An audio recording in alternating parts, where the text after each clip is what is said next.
Welcome to Power to Lie.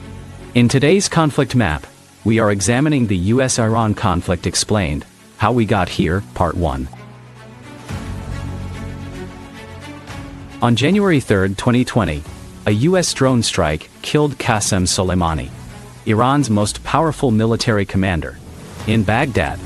And within hours, Iran's government announced it would abandon the limits on uranium enrichment it had agreed to just 3 years earlier.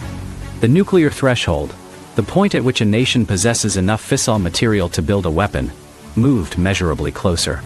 This script explains how two countries, with no declared war between them, became locked in a rivalry that has reshaped the Middle East, killed hundreds of thousands of people through proxy forces, and brought nuclear diplomacy to the edge of collapse. The roots of US-Iran antagonism run deeper than recent headlines. To understand it, we must go back to 1951, when Iran's elected Prime Minister, Mohammad Mossadegh, nationalized the country's oil industry. At that time, the Anglo-Iranian Oil Company, a British firm, controlled Iran's petroleum, reserves, and profits. Mossadegh argued that Iran's natural resources belonged to Iranians, a position many nations would later emulate. The British government, dependent on oil revenues, opposed the move. When diplomatic pressure failed, Britain and the United States organized covert action.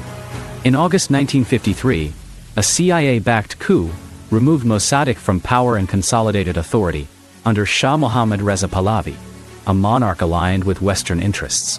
The Shah governed Iran for the next 26 years, during which American military advisors, oil contracts, and political influence deepened.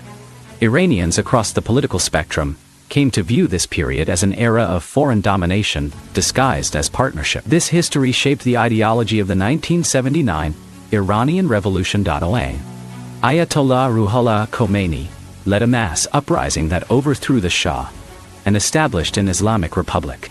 The revolution's rhetoric centered on national sovereignty and resistance to foreign interference, specifically American interference.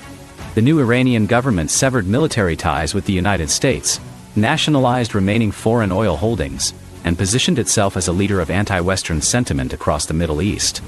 This ideological foundation has remained central to Iran's state identity and foreign policy for over 4 decades. For the United States, the revolution represented the loss of a key regional ally and a shift toward a government openly hostile to American interests. The two countries have not had direct diplomatic relations since 1980. Let us now map the major actors and their stated interests. The Islamic Republic of Iran is governed by a system in which elected officials share power with a religious establishment, led by the supreme leader. As of 2024, that role is held by Ayatollah Ali Khamenei.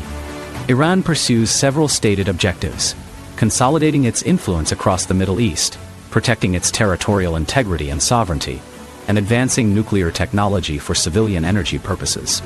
Iran also provides military support to several non-state actors throughout the region, including Hezbollah in Lebanon, various Palestinian armed groups, the Houthi movement in Yemen, and Shia militias in Iraq.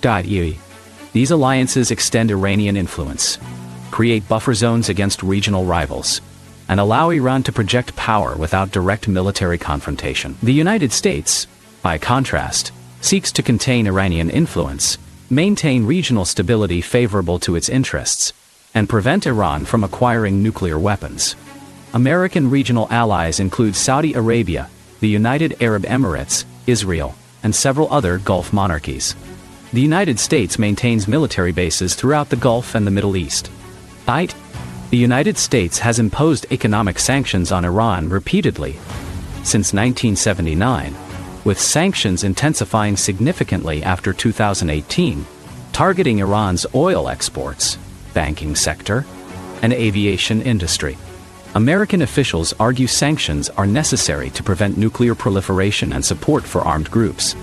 Iranian officials argue sanctions constitute economic warfare and collective punishment. Israel represents a third major actor.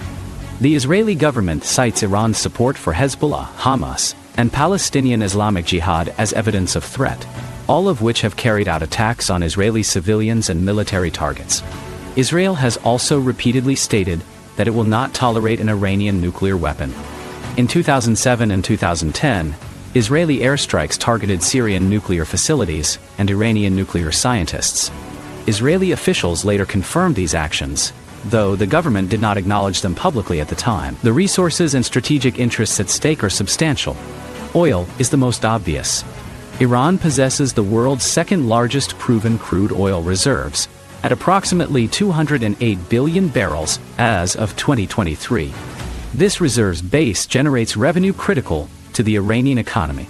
Sanctions have reduced Iran's oil exports from approximately 2.5 million barrels per day in 2011 to roughly 1.5 million barrels per day by 2023, costing the Iranian government hundreds of billions of dollars in lost revenue. For the United States and its allies, maintaining access to Gulf oil at stable prices remains an economic interest. Nuclear technology represents a second critical interest. Iran maintains that its nuclear program is designed for civilian electricity generation and medical isotope production. Iranian officials have stated the country does not seek nuclear weapons. However, Iran's uranium enrichment activities, concealment of certain facilities from international inspectors, and refusal to allow inspection of some military sites have created international suspicion. The International Atomic Energy Agency, the UN nuclear watchdog, has documented that Iran's enrichment program accelerated significantly since 2019. As of August 2023, Iran's stockpile of uranium enriched to 60% purity stood at approximately 129 kilograms auto. Weapons-grade uranium requires 90% enrichment. A third interest involves regional hegemony and the balance of power. Iran seeks recognition as the dominant regional power in the Middle East, competing with Saudi Arabia, a close U.S. ally. This competition manifests in proxy conflicts. Iranian-backed forces and Saudi-backed forces have fought each other in Yemen, Iraq, and Syria. The civil war in Syria, which began in 2011, became partly a proxy battlefield. Iran and Russia supported the Syrian government militarily, while the United States and several Gulf states supported various opposition groups. After the 1979 revolution, the immediate rupture came when Iranian students seized the American embassy in Tehran on November 4, 1979, holding 52 American diplomatic personnel hostage for 444 days. This event solidified mutual hostility. In 1980, Iraq under Saddam Hussein invaded Iran, initiating an 8-year war that killed an estimated 500,000 to 750,000 people. The United States provided military support and intelligence to Iraq during this conflict, further entrenching Iran's view of America as a hostile power. Throughout the 1980s and 1990s, Iran developed its military capacity and its network of regional proxies. The Revolutionary Guards Corps, Iran's elite military force founded after 1979, expanded its influence over the military economy and political system. By the 2000s, the Guards controlled an estimated 30 to 40% of Iran's economy. A critical inflection point came in 2015 with the Joint Comprehensive Plan of Action, known as the JCPOA or Iran Deal. Iran agreed to limit uranium enrichment to below 5% purity, reduce its uranium stockpile by 95%, provide international inspectors access to declared nuclear facilities, and submit to ongoing monitoring in exchange for the lifting of international sanctions. For a time, this agreement reduced tensions. However, in 2018, the United States, under President Donald Trump, withdrew from the agreement, arguing it did not sufficiently restrict Iran's nuclear program and did not address Iran's ballistic missile development or support for armed groups. The U.S. reimposed sanctions, a move most other signatories to the JCPOA opposed. In response, Iran, beginning in 2019, resumed higher-level uranium enrichment and expanded its stockpile. The January 2020 killing of Qassem Soleimani by U.S. drone strike in Baghdad represented a significant escalation. Soleimani, commander of Iran's Revolutionary Guards Quds Force, had been designated a terrorist by the United States and was known to direct Iranian military operations in Iraq, Syria, and elsewhere.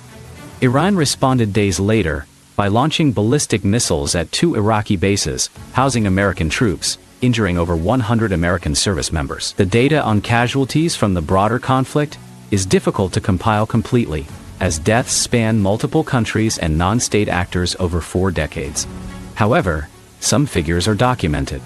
The Iran-Iraq War killed an estimated 500,000 to 750,000 people, mostly military personnel, but including significant civilian casualties.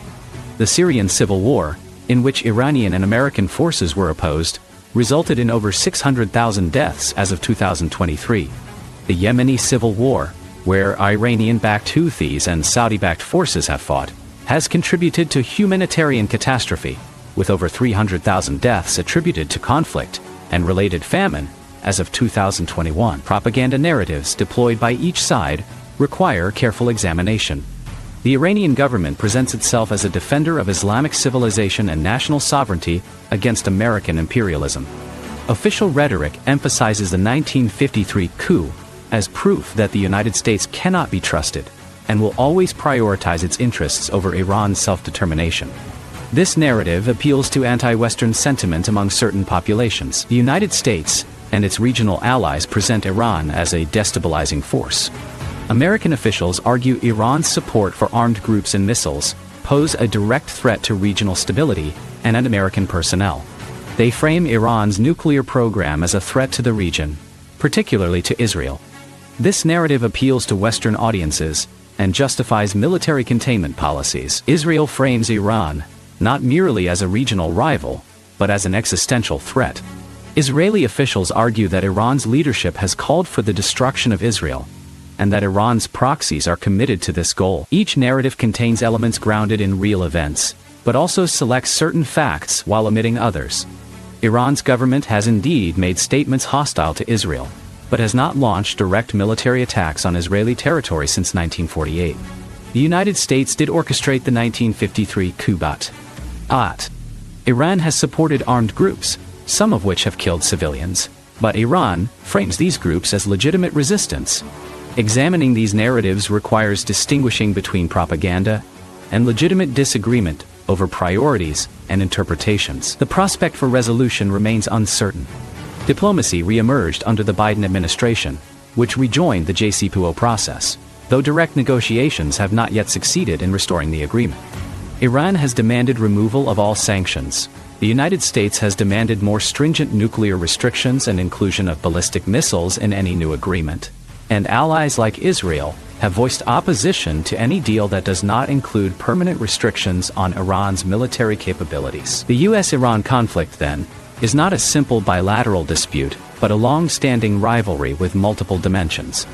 Historical grievances, resource competition, ideological opposition, nuclear proliferation concerns, and regional proxy wars. Its resolution would require addressing historical suspicions, managing competing security interests, and finding a framework acceptable to multiple regional and global powers. As of 2024, the trajectory remains toward continued tension, punctuated by occasional diplomatic engagement, though the possibility of unintended escalation or deliberate military action remains present. But in February 2026, everything changed. Operation Epic Fury would transform this decades-long rivalry into open war. That story, in Part 2, that's Conflict Map for today. If you want to see how political narratives are fact-checked with data, true, false, or framed is coming soon. And if you want to understand how history explains the present, history behind the lie is also on the way. Subscribe, so you don't miss either. Thank you for watching. See you next time.